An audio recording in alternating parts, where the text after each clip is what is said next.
Nesimye nnyo okufuna omukisa guno pastor. Nze mbuuza ssebo, lwaki mu bufumbo okukuuma obufumbo emphasis bagiteeka ku mukyala?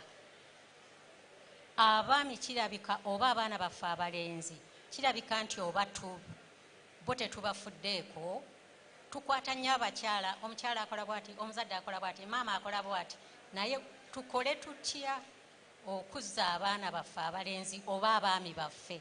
Weebale nnyo ssebo. Thank you so much. Then there are two people behind there. There are three people behind there, so then we can be able to. Thank you, Pastor.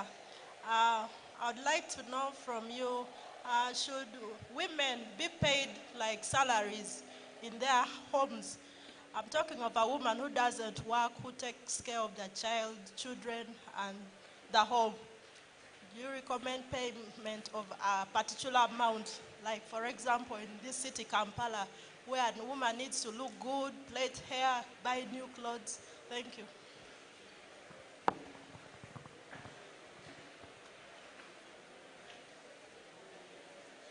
Any other question? There was another one behind there. There are those behind there. Hi everyone. Yeah, the kibuzo kyange pastor kiri nti ndi muvubuka era nina gwendetinga, but oyo gwendetinga yaŋŋamba nti no, love is a business. Kituufu oba si kituufu? Kye question yange.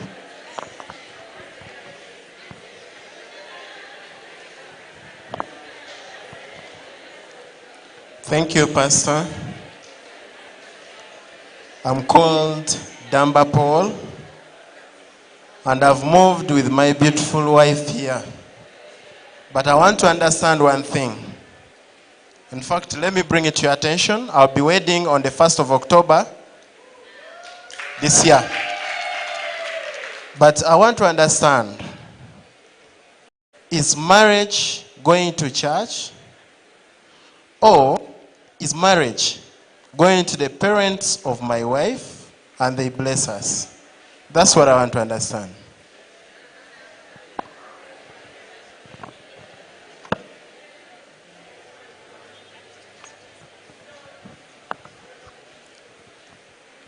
Thank you very much, Pastor.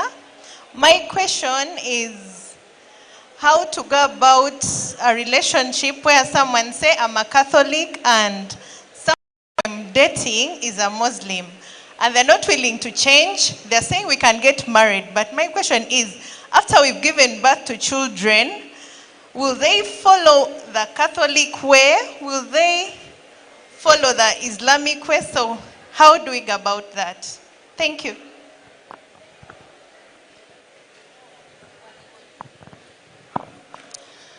Amanya nze Nalwoga Susan.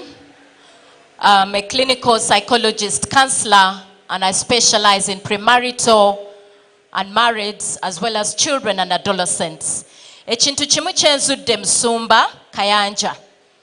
Bwe wabeerawo obuzibu mu bufumbo, emirundi egisinga abakyala, they are so much willing to come for help, to find solutions for the problems they are facing in marriage. Naye abaami balooza baatuuka, abasinga obungi balooza byonna babimanyi bye bakola, era abasinga obungi bagamba agwe genda mu counseling nze ndi fine. And yet bwe tutegeera obulungi amaka, omutwe gw'amaka ye musajja. Era nze ndowooza nti a marriage failing depends so much on the headship that God himself gave to men. Norekyo tugenda kusalira tutya abaami baffe okuddayo ku bwannamba emu ez'akameeza bazitoole awo nno n'abakyala naffe tunyumirwa obufumbo. Thank you so much, Pastor Kayanja.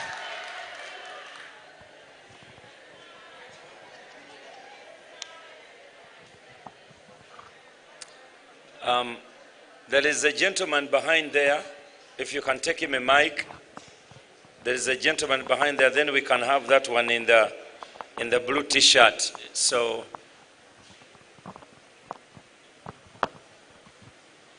Mukama yebazibwe. Amannya nze Nakibinge Kennedy. Nga nina ekitongole kyenkola nakyo bakiyita Mengo Vocation ekikuŋŋaanya abavubuka. Musumba, nafunako okusoomoozebwa. Waliwo omu ku batabani bange yakola embaga era abadde mu bufumbo obutukuvu for 10 years now, naye omukyala agaanye okuzaala. Bagamba omwami alyoke, omwami ye yazaala ku baana naye omukyala kuba bakola embaga tazaalanga. So babuuza bakole batya baawukane, kuba bagenda dda mu kyaki ne babagatta empeta naye yanza. Wabaddewo wano omwami yaddawanisa omukono. Okay, I think we have bw'oba owandiika notes wansi tujja kutunuulira ebintu ebiwerako. So we will use English and Luganda. We shall go to and fro so that we can be able. Yes. Yes, my name is K. David. In marriage, I have a simple question. Why is it that when you marry a lady, she wants you to respect her parents, for her, he doesn't want to respect mine?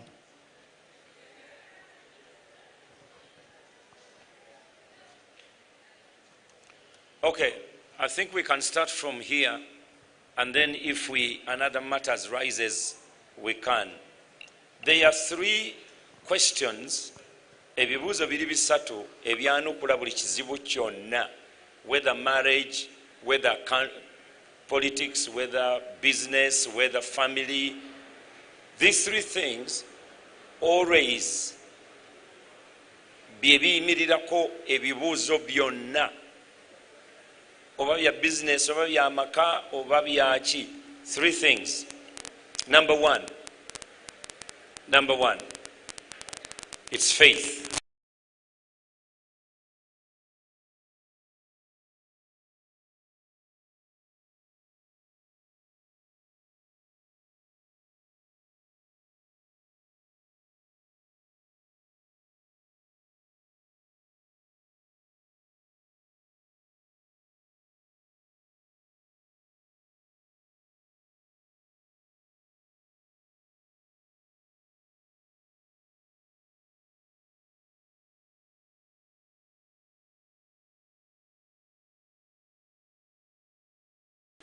Ne bwe ba njala ya Karamoja era ogenda obimaliriza bwoti ng'oli ku finance. Ne bwe kibeera mwana butasoma ogenda okukimaliriza nga is finance. So finances, faith, finances, and thirdly family. The 3 F's.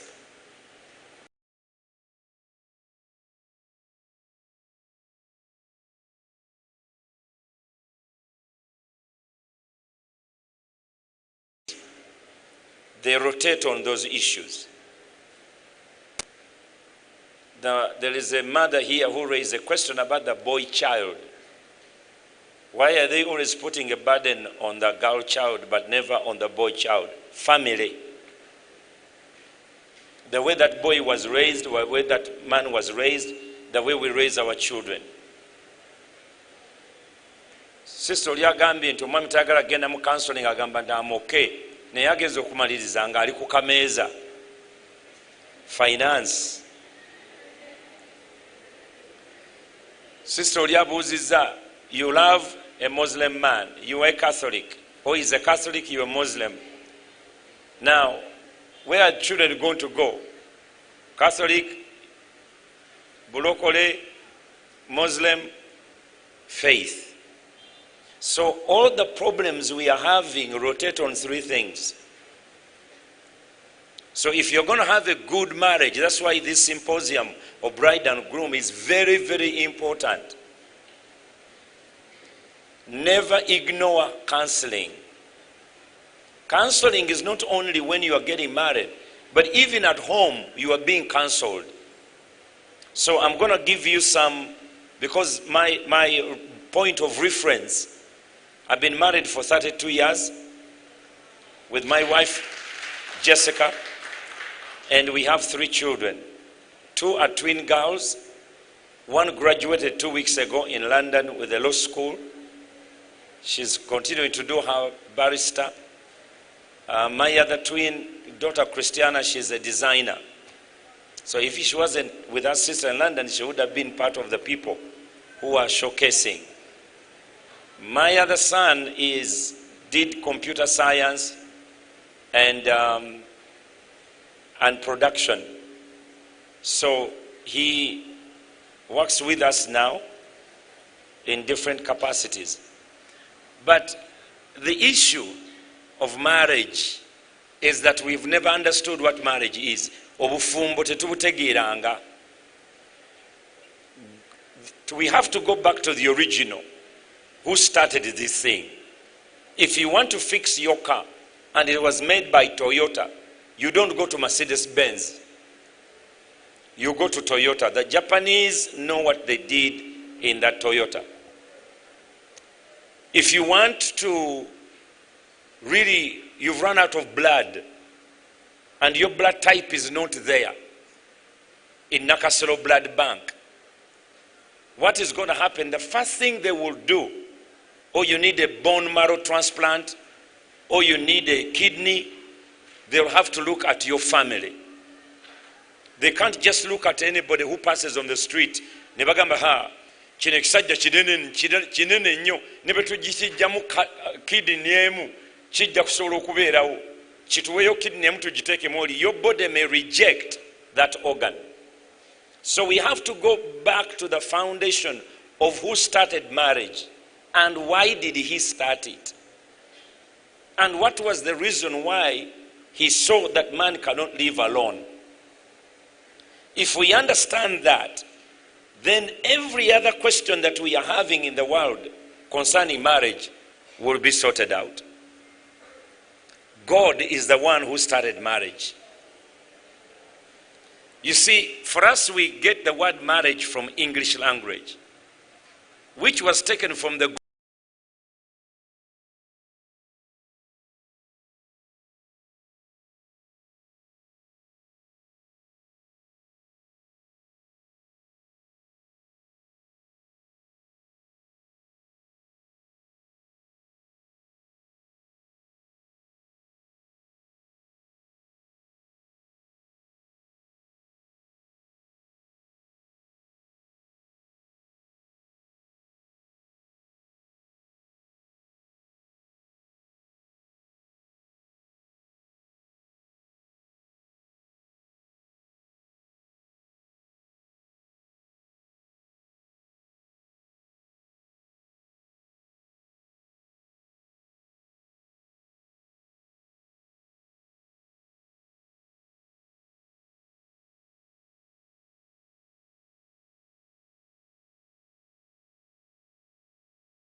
do you see the confusion?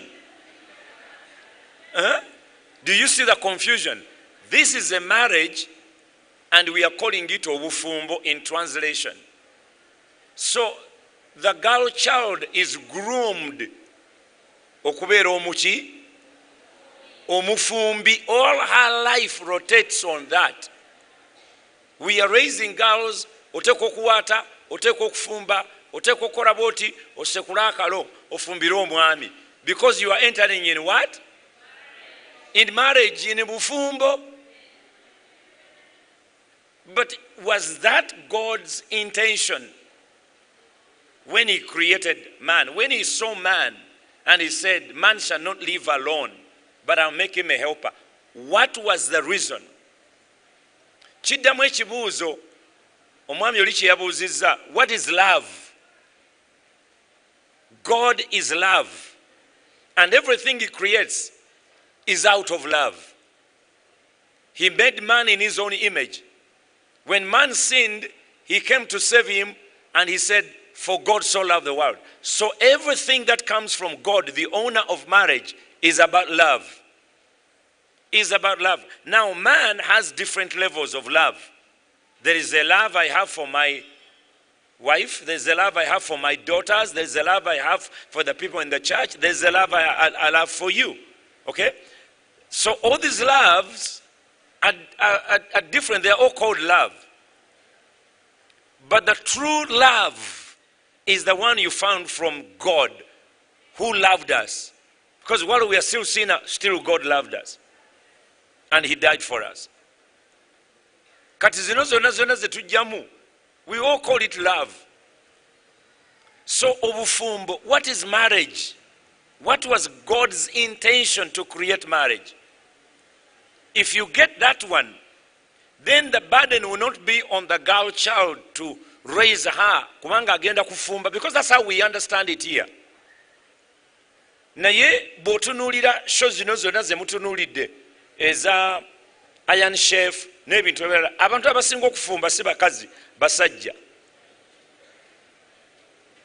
You see? Because for them they understand what marriage is, because marriage is their language. It's in English. It means something different from what we have made it to be. Remember this. Whatever you hand over to man or woman, we have the ability of turning it around to our advantage. When God created Adam and Eve, he made them male and female. He did not make man greater. He formed them differently, but he created them equal. So if you want to understand marriage, marriage actually is not even an institution. Mulidde ekigambo kye bagamba obufumbo is an institution. It's not an institution. Marriage is a place of creation and procreation. Marriage is life. Life has got stages. There was a time I was in the womb of my mother, and the scripture said, God knew me before I was in the womb of my mother. So he knew me, and thus he knew whom I was going to marry, and he knew the children I will produce. He knew what I'll be doing. The problem is, gwotunuulira sister oba blaza ng'omulabye ku stage. Ku stage kw'omulabidde akyali mu nursery, omulabidde mu primary, omulabidde mu secondary school, omulabidde ku university. Naye ono gy'agenda gwe tomanyiiyo. You don't know this person. That's why he was saying that the wife wants me to respect her parents, but she doesn't want to respect my parents.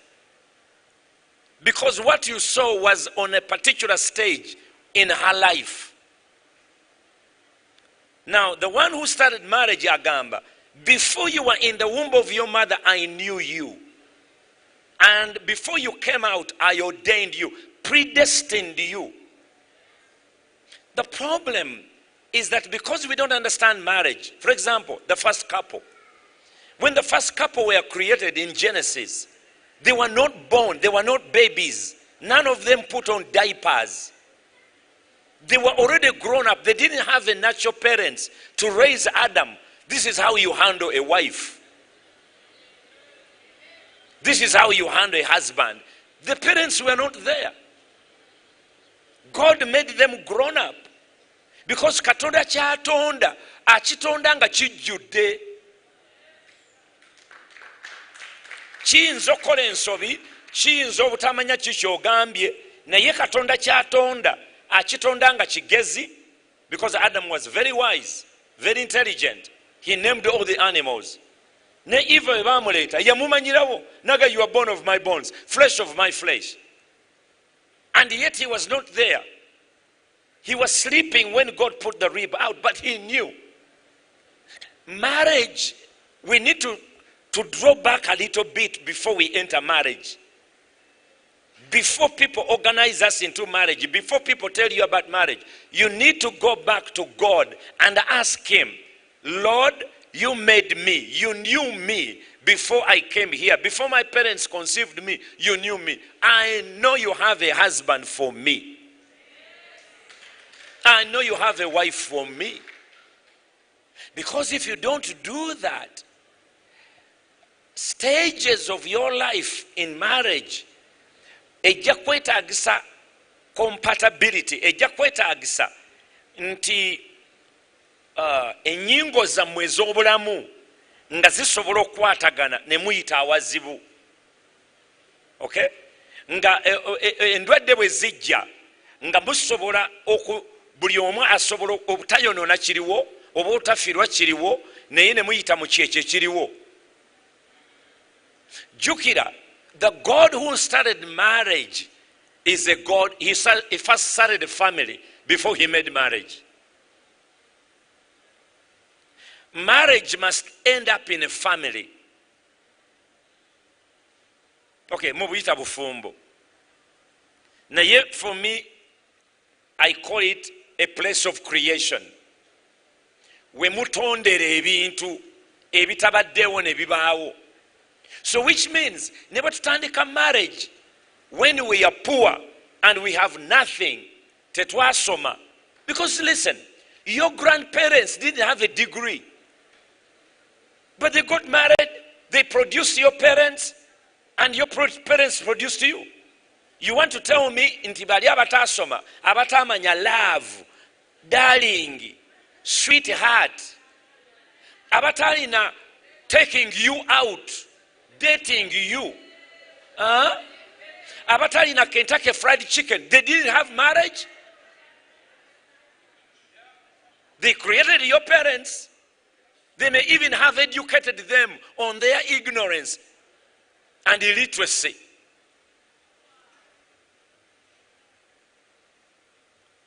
Nze omwami twantwalako ku beach, ontwalako gye ku beach, ntegere nti you love me.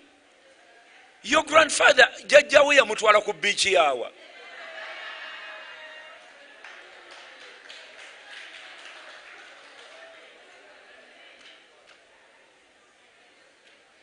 There are certain things which I call stages.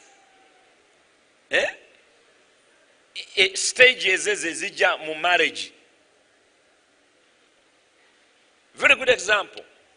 We got married. We took 5 years before we had a child.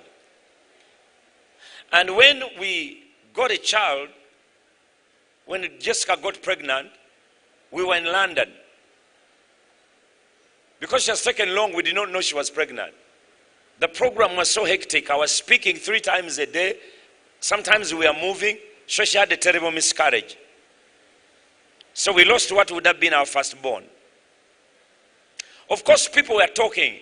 Hey, Pastor, asabira abala ne bazaala owuwa agaanyi.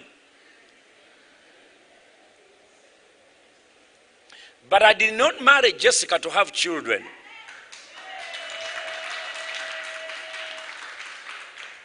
Never atandizadde still would have been my wife.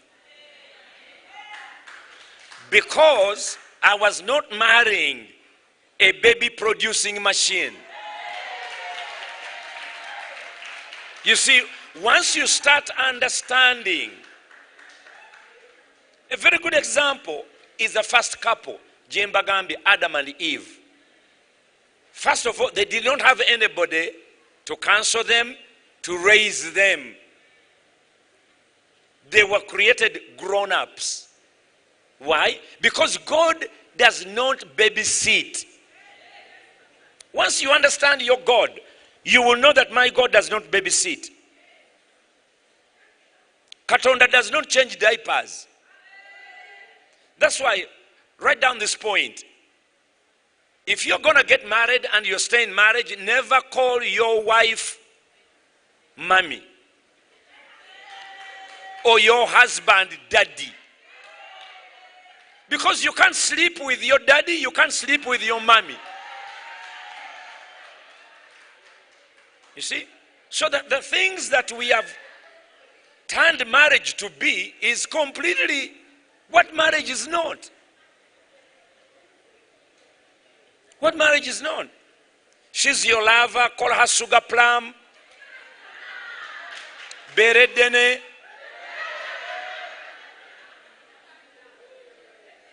Lusorobyo, whatever you want to call that person. Find him a name. In fact, that's why God said in marriage, and I hope you're taking point. I'm hitting this marriage thing all over the board. So I'm not talking about one particular part. When God created Adam He put him in the garden. When Adam needed a helper, so you are marrying a helper. Before she is your cook, before she is the mother of your children, before she's a support of your life, before she does anything, she is your what? She's there to help you. Your husband is there to help you. Now, a helper is not your slave.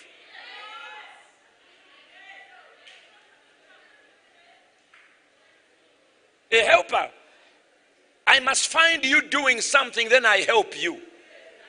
You actually must ask for my help. Hello? You must do what? You must ask for my help. You should say, please help me here. I'm handling this. This is too difficult. Can you help me here? Can you help me here? You are the one responsible, but you need my help. So I didn't come here to infringe on you. I came to help you. Okay, now, he brought Eve. Do you know why they call her Eve? Huh? God came to Adam in the morning, and in the evening, he brought this thing which looked like Adam. But the only thing, it had long hair, it had some hips, and some kilograms here.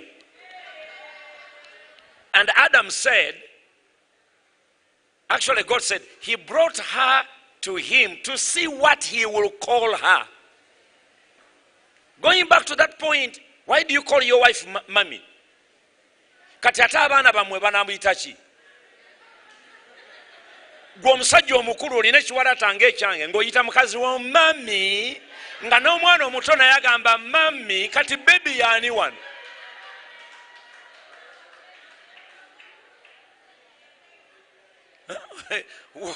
Where is the baby here?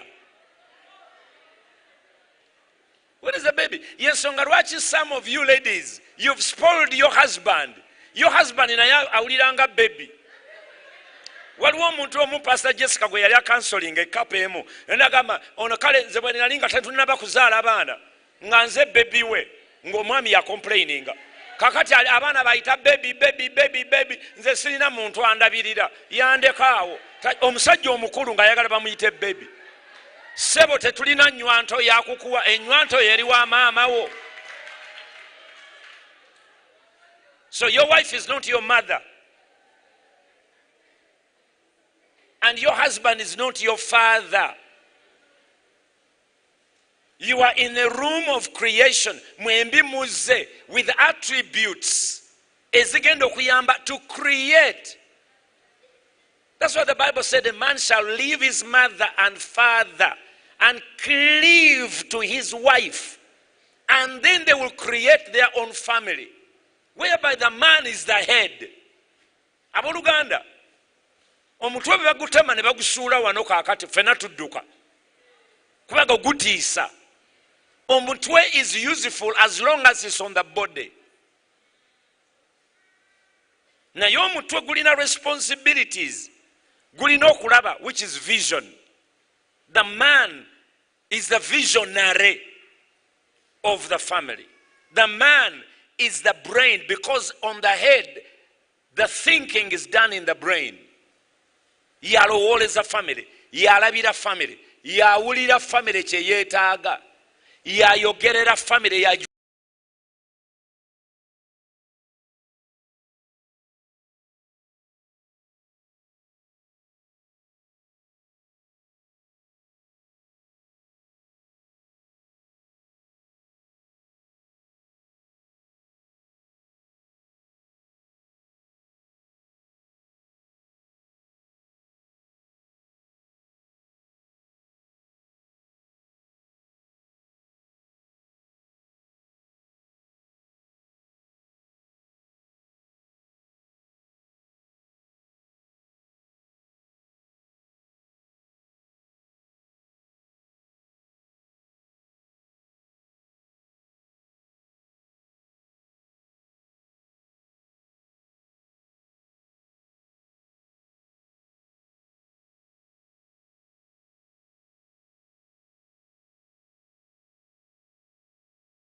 determined to marry someone is not only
is as important as paying school fees for this little kid. She will not think, era gwe oyagala ndabike bubi. Lwaki enviiri zange zikuluma? Wali tonnampasa nga sirina nviiri? Bandange ndekere enviiri.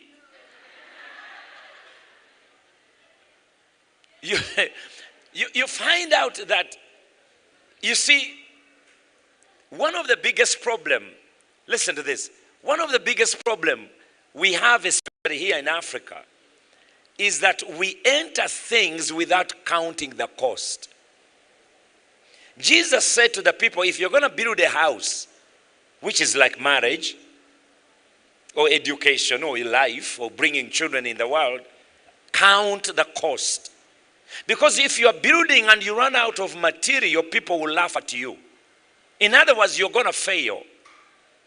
Kati marriage eno gy'oyingirira ow'Oluganda, we have seen it many times.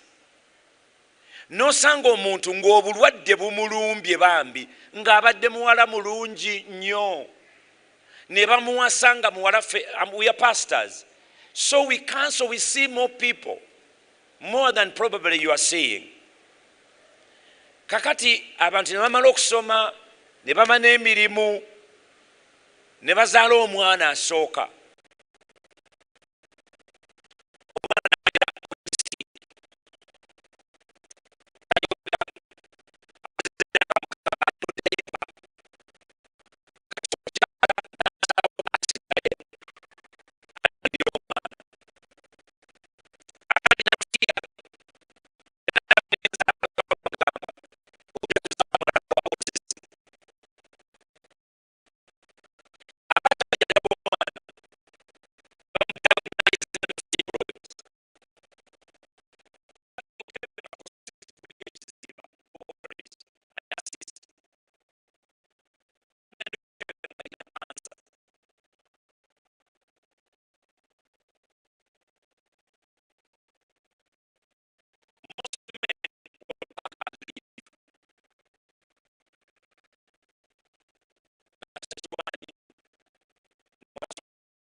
those who really found a wife, they will stick there. They will make sure the kids get the help he needs.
When they looked at the woman, really the situation was not as bad as she thought. Now they have 3 children, healthy children. Their marriage is very, very strong. And the wife has stayed in Germany. She studied psychology to help the little kids.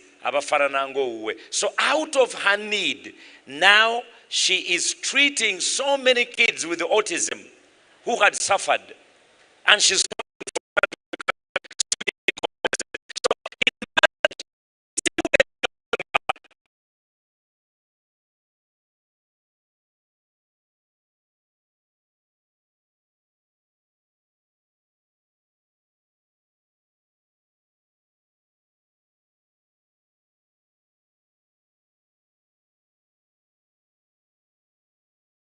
bw'oba obaza bubaza mpase muwala wa gundi alina kino famire emanyiddwa ekola bweti ne bweti bw'onoomuwasa nga babyabufuzi bwe banaaluzinga obwa member of parliament, then what? You see? Nawasiza muwala wa minister bwe banaamugoba.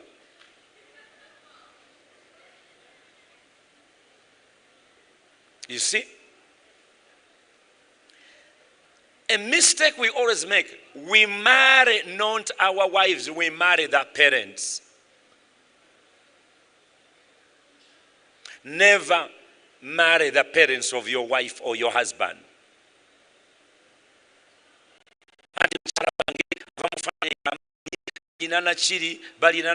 Hey, when the economic downtown comes, what will you do? That's why marriage is a room of creation. You and you are going to get together, get married, and lay down your levels and start building something for both of you. Whereby the house is not yours.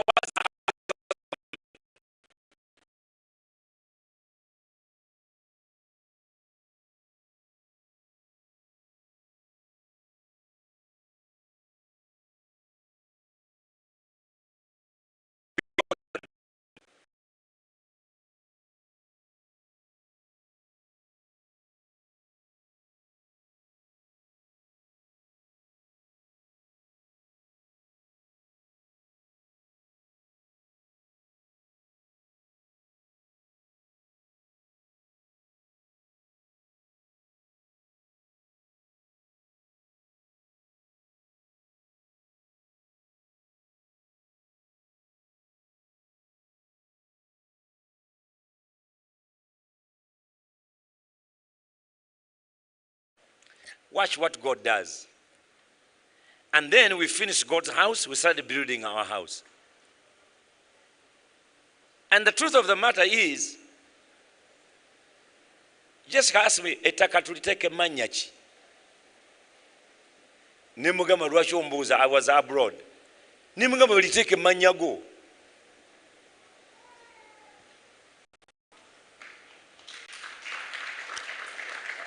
She said, what? Ne mugamba ya. Liteke mannya go.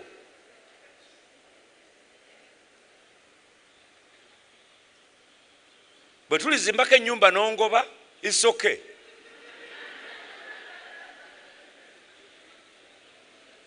Because I did not marry a girl, I did not marry someone's girl, I married a friend. Nze nakubamu akafaananyi.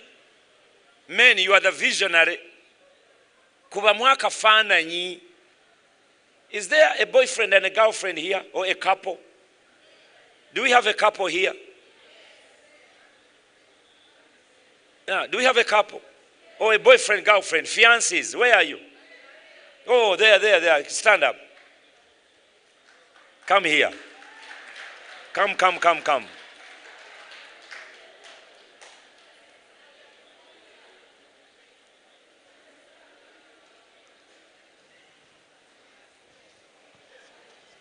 Oh, they have to pass.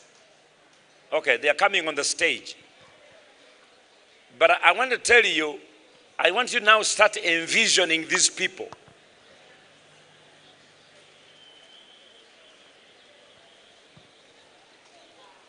Come in, please.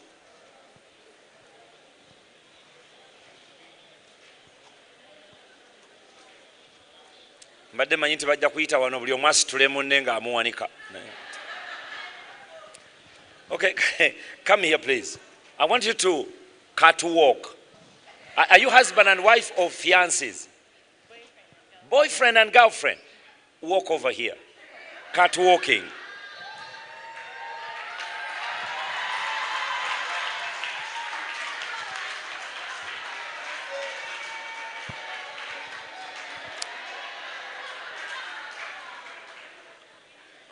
Okay, how old are you?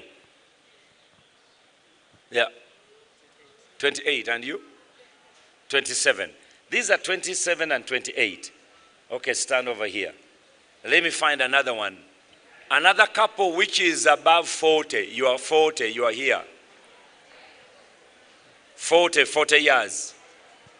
Okay, even if you're not a couple, let me get somebody who is 50 and above. A lady, 50 and above. Oh, how old are you? 39, and you? 34. Now I need a gentleman who is about 50 or 60 and or 40 and above. Even if you didn't come with your spouse or your wife, but just come here.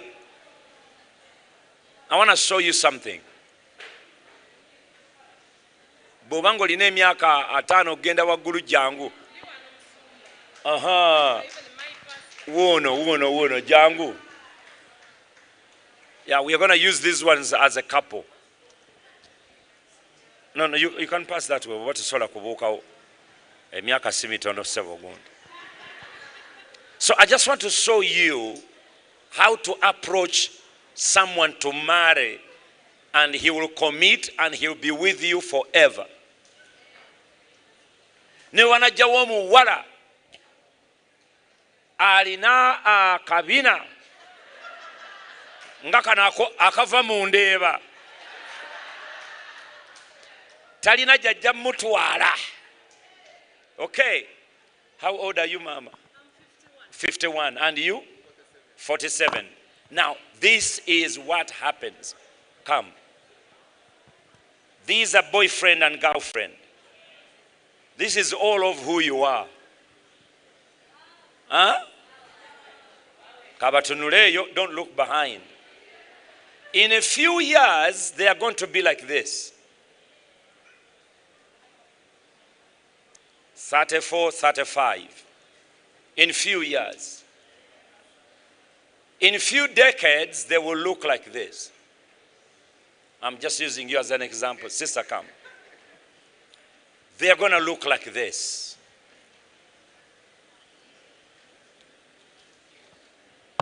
In another decade, they will be 60. And another decade, they will be 80. In front, right now,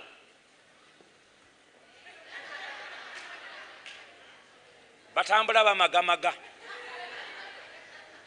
Ono ayinza n'okugamba oli n'agamba tonzanyirako nja kufunayo omulala. Noli nayina amugamba genda olowooza abasajja babuzeeyo. Ne yeerabira nti life you create now. Go all the way. Wano tuyinza n'okufunawo ab'emyaka emitono baliwa 20s teens, abatiini wano baliwa bamyaka 2 bw'obanga olina emeka 22 gaalo wa 22 oba 23 oba 20 aliwa wano, huh?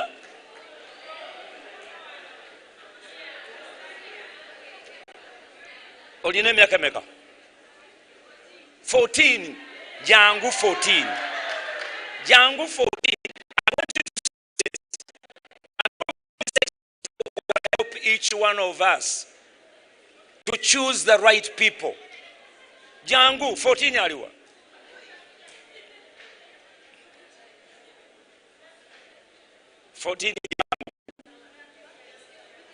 Itawali waliwo n'omulala eyabadde wano, waliwo boy wa 16 18. Jangu eno mujje eno. How old are you? You are 20. This one is 22. Katufuneyo ne 14.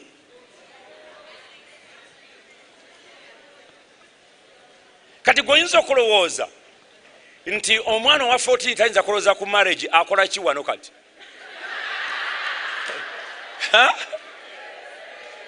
Ogenda nolowooza nti abaana abato tebasande kulowooza ku marriage. She's 14. What is she doing here?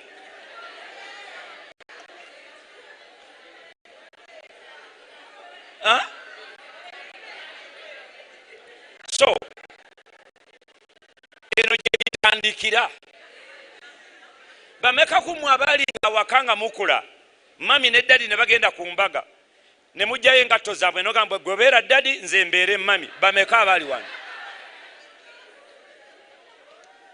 Okay, so let me get a young man here who can act like you are 18 or aliwa.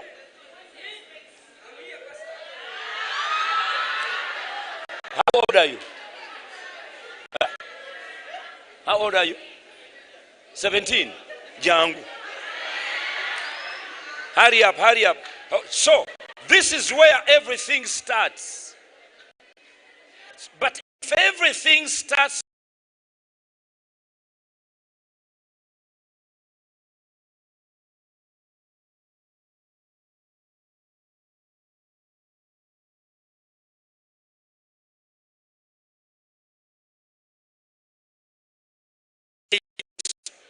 people who love each other, who have discovered immediately one way bitandikira teenage years,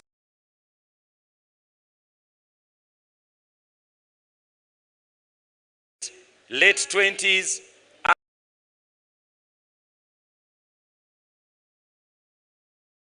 and this level and this level. If you don't see it that way when you are engaging yourself in marriage, then she will become a sex object.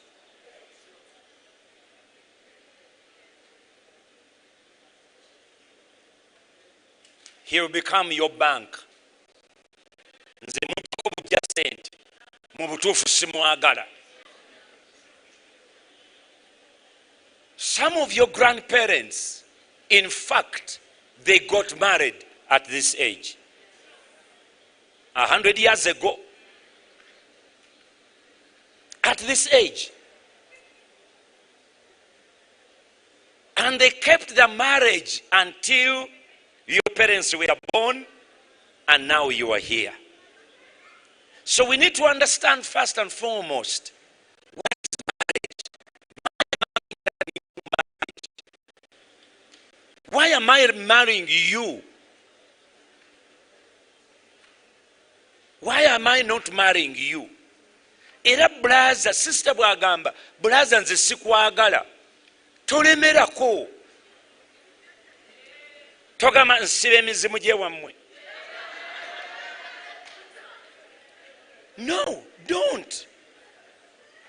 Because all of you come at 50-50, and when you get together, you become one. In marriage, there is no unity. Because God is not a God of unity. He's a God of oneness.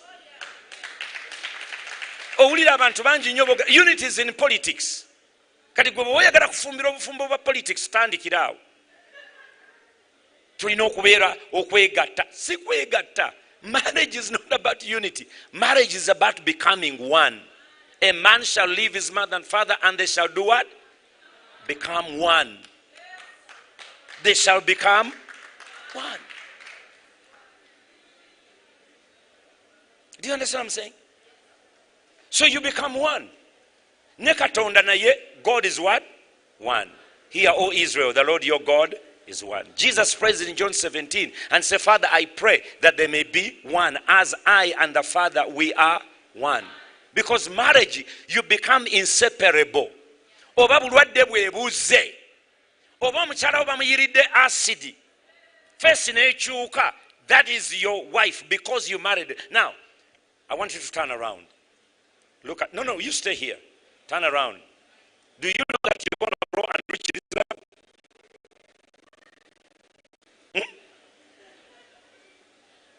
Ogenda kula n'omwana ono. I'm just giving you an example. Teweraliikirira.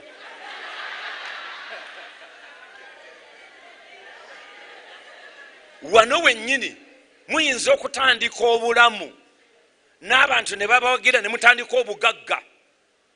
Ne bye mulina kusoma ne mufuna n'essente nga mazzo mulina enkoko mulina ente mulina ennyumba buli muntu abawadde kye mulina n'oddayo n'okusoma n'omaliriza naawe n'ogenda n'osoma n'omaliriza naye ng'ate mukola bintu byammwe for your future. I love Makerere University. They have a good motto. We build for the future. Okimanyi timwatandikira eno kati muli wano naye ate temugenda koma wano kyuka otunulire bali eyo gye mulaga nammwe mukyuke ebyali ebyokusaagasaaga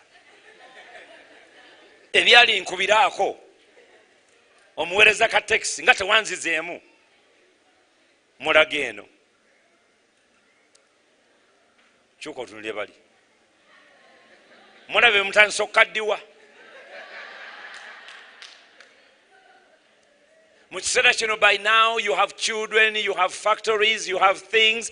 You look back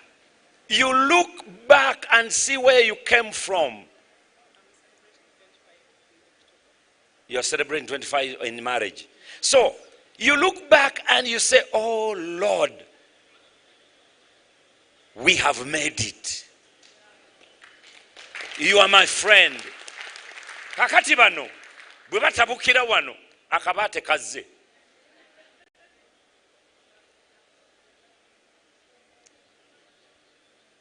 Mutuule wansi. Kakati ono imirira mama imirira mwisikale nga muyimirira ono nakati omukoye sikyamwetaaga. You are no longer my friend. Ngenda mubano nenonyezeeyo akalenzi kange kwabo bonna abali awo genda olondeyo oyagala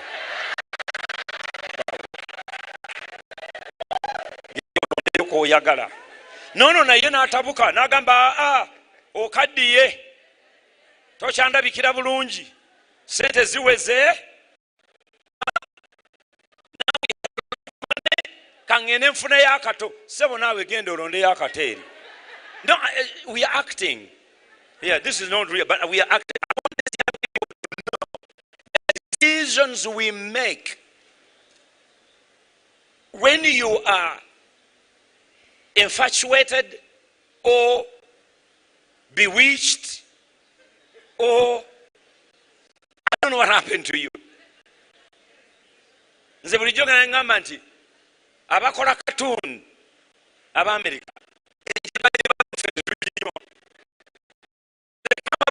kinds of characters you have never seen.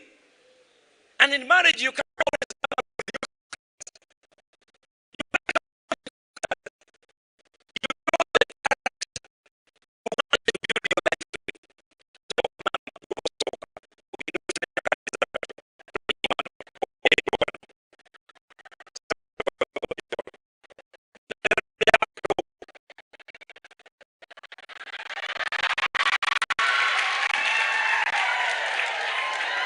Now, you can see what happened. Come on. Now you can see. First of all, mama onainza kwa katugambe nti ali 80 oba 70. Okay, senta alina afunye yakato. But do you see not only yeretedde obuzibu kubanga ono mbutuufu tajja kukola ki? Tajja kumwagala. Amwagalako ki? Sente azitwalira ani?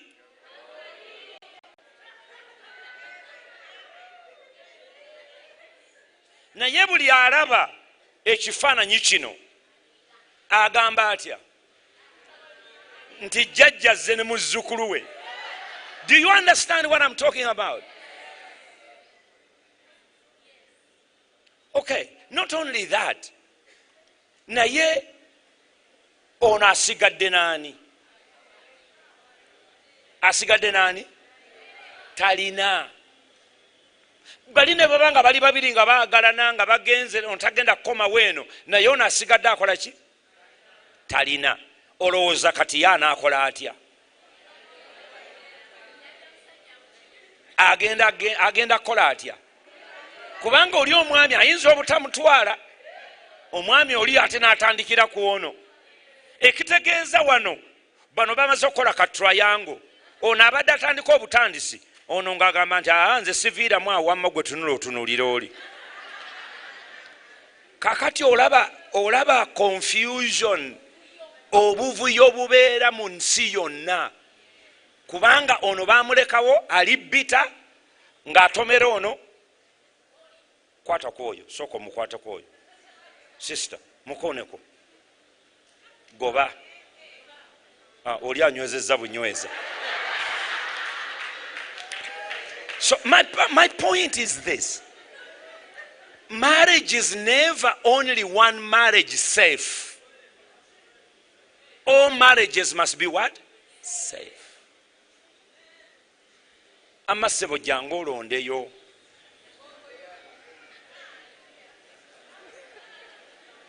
Kubali wano.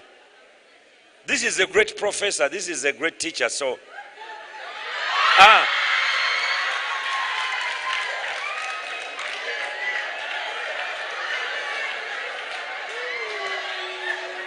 okimanyi lwaki alonze oyo? Kati ali mu competition n'oli. Do you understand what I'm saying? Watutte kato nange ndeeta kaki? Kakati denje eri bweti nti oliberesa akato kana akato kajja kukola katya? Kajja kuzaala. Naye maama ono takyakola atya?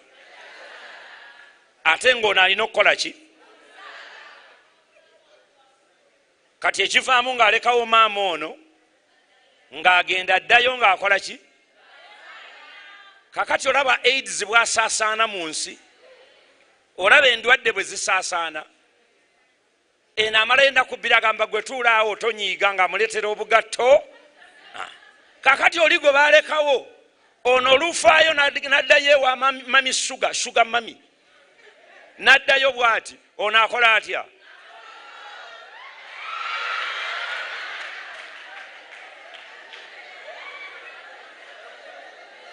Kakati no njagala mwetegereze. Njagala mwetegereze kino. The danger in this, because we were given power to create or procreate. Kakati ono oli yali tannabagenda yamuwa olubuto n'azaala omwana. Aba ali eri ono naye n'akola atya? Naye n'amuwa olubuto naye n'azaala. kakati n'oli yali agenda w'omwami oli yagenda naki olwono bw'atuuka era eri naye n'akola atya n'azaalayo abaana. Kati laba embaga.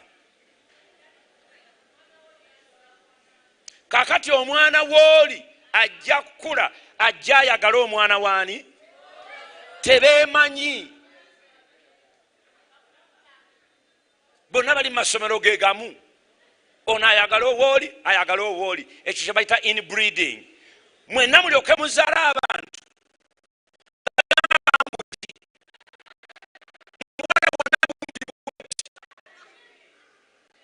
Kubanga omusaayi gwe muki?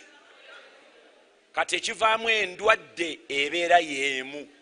Ffe abalunzi b'ebisolo tukyewala nnyo ente eri mu kiraalo kiri okujja okulinnyira ente zino. Na wano neezaalawo abaana abalala. Era bwe mmala okumanya nti nze nnina ente ennume, bwe mba nga ngikooye sigiguza mulirwana, njiguza muntu wa kyalo kirala. Enkazi sifaayo naye ensajja njiguza walala. Lwaki? Kubanga nja kukera ku makya ng'ente ya mulirwana erinnyidde ente zange ereeta obulwadde obubeera mu musaayi bw'otamanyi. Y'ensonga lwaki ennaku zino sikosero yeeyongedde nnyo, sukaali yeeyongedde nnyo. Marriage is not something to play with. Marriage is not something to play with. Katonda yatukwasa to create ourselves. This is not a laboratory wogezesa oba kino kinaakola oba tekikole oba kino kinaaba bwe kiti. Ate another thing we need to learn about marriage. Thank you so much bannange. Mubakubireko mu ngalo our characters. Naye era ne bwe mufuna kakati essaawa eno mbagattirawo kubanga lwa mukaaga. Ate wali batundawo soda n'ebikomando olwo nga tukola reception nga biwedde. But listen to this. One of the things that you have to understand about marriage, that's why in your family you are raising a husband for my children. You are raising a wife for my children. Marriage is not something to play with. That's why it has to come out of love. Kati mbakomeza ku age eno ey'abakulu bano. Naye abaana abo banga begendedde abafunye mukwano gwe gw'anaakaddiwa naye. Everybody does not think about getting old. Endabirwamu zino zirimba. Ogitunulamu n'ogira oti.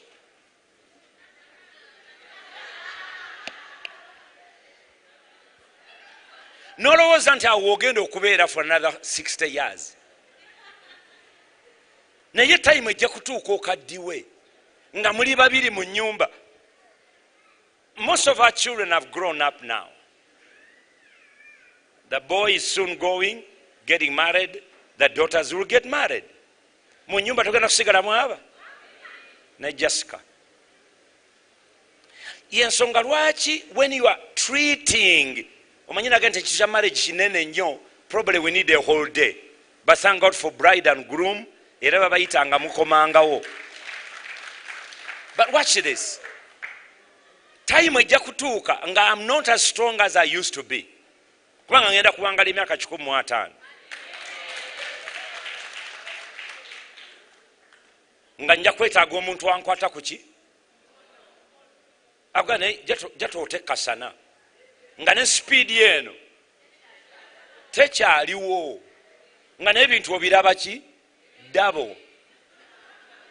Kakati omuntu gw'abonyabonyanga mu bufumbo agenda okufumbira ekikero okirye. Because couples don't think about those things. You rather be with someone you've been with all your life until you die than in between bringing someone abaza amanyi kyayagala. Aga kino ekisajja kyazaala n'abaana nawali ne kizaalawo nawano ne kizaalawo kati nze ndi maka nze ngenda okusalawo kye ngenda okukola.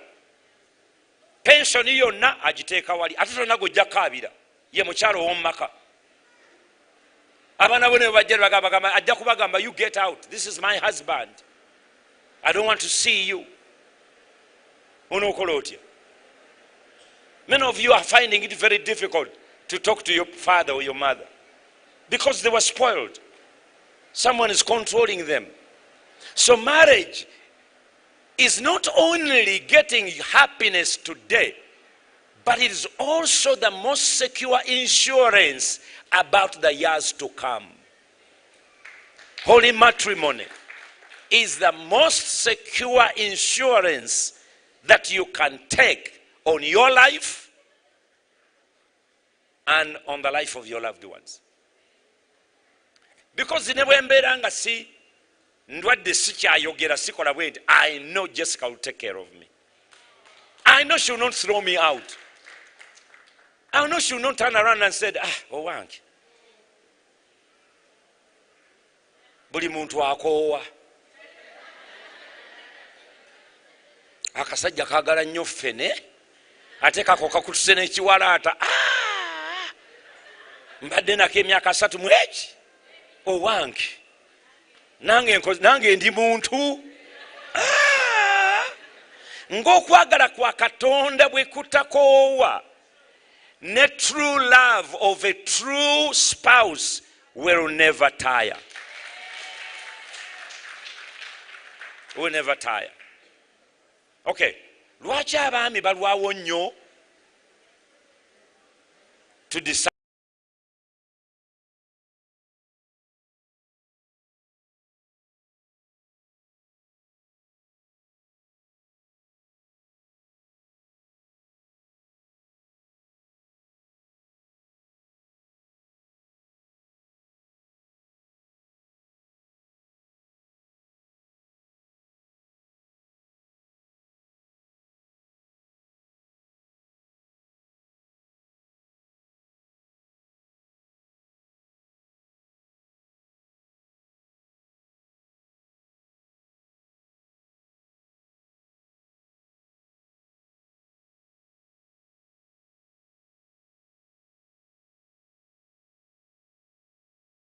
Wabeerawo time lw'obeeranga the other things on your mind, because you are the eye, you are the ear, you are the mouth, you are the nose, you are the breathing, nga be preoccupying this major step of marriage.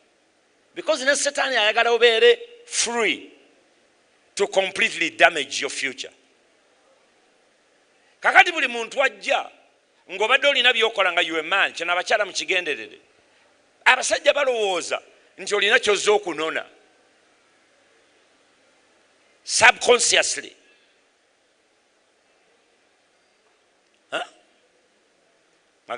Oh, okay. Kale, you are my friend. Okay. Ekireeta obuzibu, ladies, is to sleep with that man before he commits. You have to be like Eve. The reason why they call her Eve, because God brought her in the evening. Abraham Chiavali Sarako evening namita Eve. You were a lady of the evening. Okay, you learn it next time. On many evening, that's where you wear long gowns. That's where you look more beautiful. Huh? Eve did not sleep with Adam. She cooked food for him, but they did not sleep together until Adam had decided you were mother of the living. Sina walala wendaga. Gwe ngendo okubeera naye. Bible yegamba in chapter 4, and Adam knew his wife Eve. Chapter 3, teyamukwatako. I'm being as plain as I can. Ekizibu ekibeera ku sisters is that you quickly, wiki 2-3 njagala kujja kulaba woosula. Ojja kulaba by'otalabangako ggwe. Onoonyaayo ki?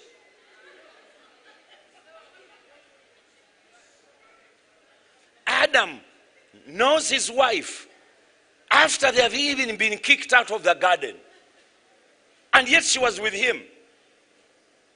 Ekyokubiri, basista, ekizibu kye muba nakyo, olowooza nti bw'otuusa omusajja abadde talya mmere.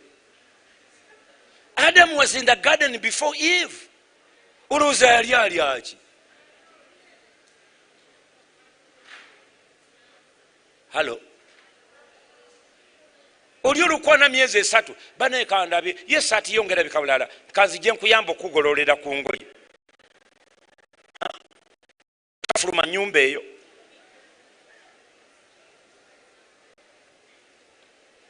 Oyinza obutafuluma nyumba eyo sister.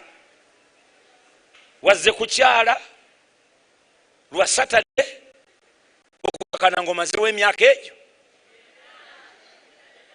Abewa mwe babuuza yigundi yalagawa nti ali wali mu kazigo. Nze kinewuunyisa. I'm so shocked. Eve arrived in the garden and Adam said, hey Eve, don't touch that tree. They told us not to touch it. Eve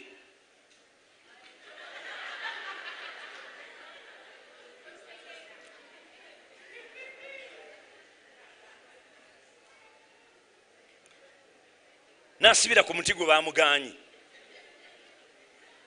Eve n'afumba emmere n'agireetera omusajja. Omusajja yali talya. Abaye kambuuze. Mwatuga tuli mu bufumbo. Afumba ani? Lwaki Eve teyatula n'agamba nti bw'onooba oyagala ng'otuusa okufumba mpita nkuyambe. Nze I'm here to help. Naye enjala ennuma. Njagala kulya. Temandibadde na buzibu. Naye yagenda n'ayingira effumbiro nga n'akambe tamanyi we kabeera. Kyenvudde ngamba nti, for example, let me just give you an example of my own life at home. My mother raised us cooking because we were more boys, 9 boys, 4 girls. So we had to know okusanika emmere, kuteekamu emizingoonyo, okugisiba mu byayi, okuginyiga n'ogiza mu kibba ate n'ogizaako, n'osaako omuwogo, n'osaako ebokisi y'omuceere, twaguyitanga mupunga, ate n'ofumba n'enva. N'okugijjula n'ogijjula when I was 9. So I could do that. So kufumba awaka is not a problem. Jessica is not there. I will go to the kitchen and cook for myself. Cooking is not an issue. Abasajja bali wano. Bw'obanga owasa mufumbi wa ttooke nkusaasidde. Kubanga ettooke bwe linaggwa then what?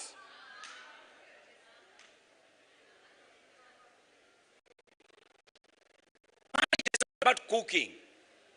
Kubanga bwe mbanga bampadde ekifo kya bwe mbasada mu London nga wembeera oba nkola mu kitongole famire yange eri Geneva nze ndi wano nkola mu Uganda nazze kujjanjaba Ebola oba nazze kukola ntya dokita sijja kunoonya nfumbira mmere nsula mu hotel Serena basasula emyezi 6 breakfast weri. So it's not about cooking food. Marriage is not about cooking food. At any given level, life must be better than yesterday. Don't dream of marrying a wife or a husband mubeere ku kyalo mutaka koko mwami yakagoba. Lero mwatwagala kulya ku nkoko kale omwami n'agoba enkoko negenda nesala oluguudo n'agikwata n'agireeta n'asala n'okalirira n'ojjayo oluwombo omwami n'omuwa ekifuba. Kentucky fried chicken eri wali. So it's not about that. Eri abantu abali extremely busy. I know a couple, Ugandans, extremely busy. A man is a neurosurgeon. A wife is a judge. He sits in cases atwala ne file awaka egy'emisango. Balina abafumba emmere, balina abayera ennyumba zaabwe, balina abagolola engoye, balina abatwala ebintu abatwala n'abaana ku ssomero. They have no time. A wife has no time to go to the kitchen. And the husband has no time to sit around and say, akati ate, kozo obagambye otya, biringanya, niba na omunyo nga mugukozesa nnyo. So what kind of life do you want to have in your marriage? The life you want, you must create it. You must create the life you want. That's why if you're looking for a job, omwani alina omulimu anakuwasa ate kokubanga alina omulimu nakugulira DSTV.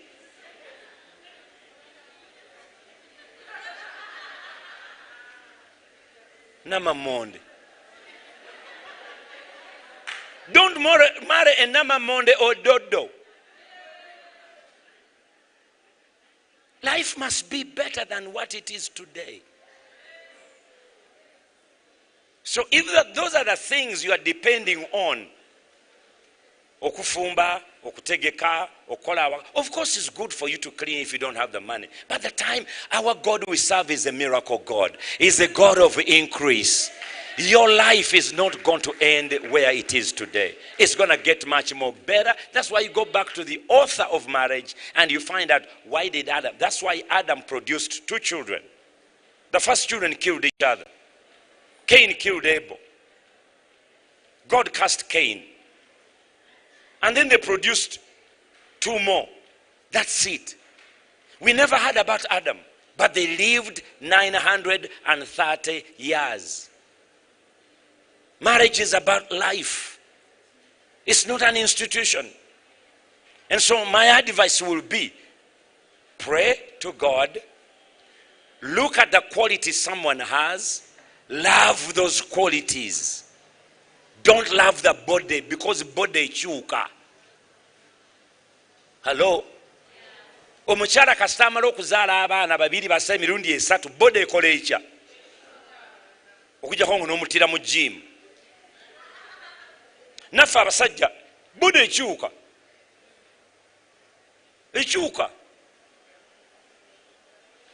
endabika ekyuka. So don't base your love of someone based on how they look like, because the body changes. Body changes. But the qualities never change. Mama olichi yagambye nti wachi mukakasa bakyala bawala bokka naye boy child temubalirira nabo. Mukyala Teresa Maka buuza era kyola nti Pastor Jessica and I don't believe in that talk. Yala obuliri omwami mukamulira akatunda. Bwe mbanga mbadde ku bigere ebyange ndi doctor maze 8 hours in the hospital, I'm operating on people. Nategeera nti towanyodde katunda.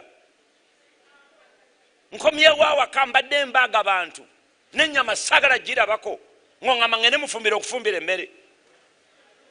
Bakuzala ku lunaku kiggu. Tolina mikono. Hello? Are you listening to what I'm saying?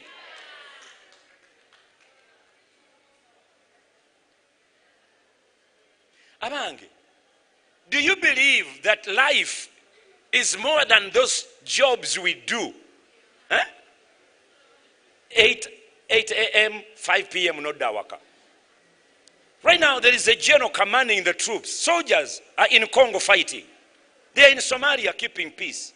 There are some people who don't sleep at night so that you can sleep. But they have families.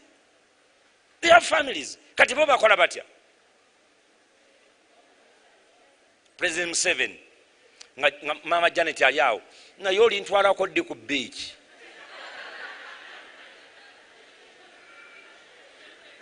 I'm not saying going to the beach is bad, but I'm saying build a life.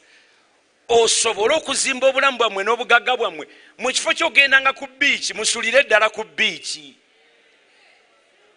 Because the other part of marriage, ekigireetera okubeera ey'essanyu, is when you are now enjoying the fruit of your labor. Wealth creation. Wealth creation nkulu nnyo. And you don't have to be a genius to do that. You just have to agree together. Bible egamba 2 or 3 when they agree. 2 or 3 when they agree. Because in unity you compromise. I compromise here, you compromise here. Marriage is not about compromising. I'm not compromising anything. Jessica is not compromising anything.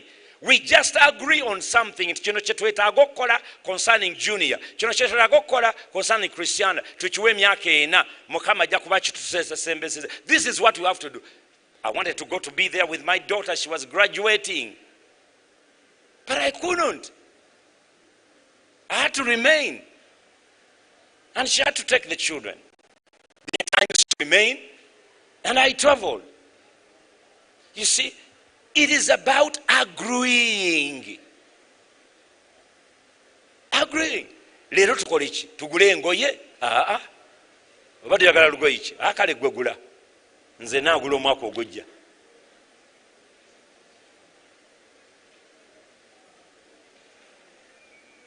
Lastly, before I take on the last question, waliwo omwami baali bamaze 36 years in marriage. His wife was divorcing him. And the wife was divorcing him on 2 points. They were poor. The lady raised the children. She worked and educated the children. But the status did not change for them, but the children's status changed. And the lady said, Pastor, this man has never even said to me, thank you for loving me. Even on Valentino, tantwala ko waeleda dokumpa akamuli. So the children came from abroad. They came and said, Pastor, cancel these people. I cancel them. Mwami naga no muchala munange nandekawo.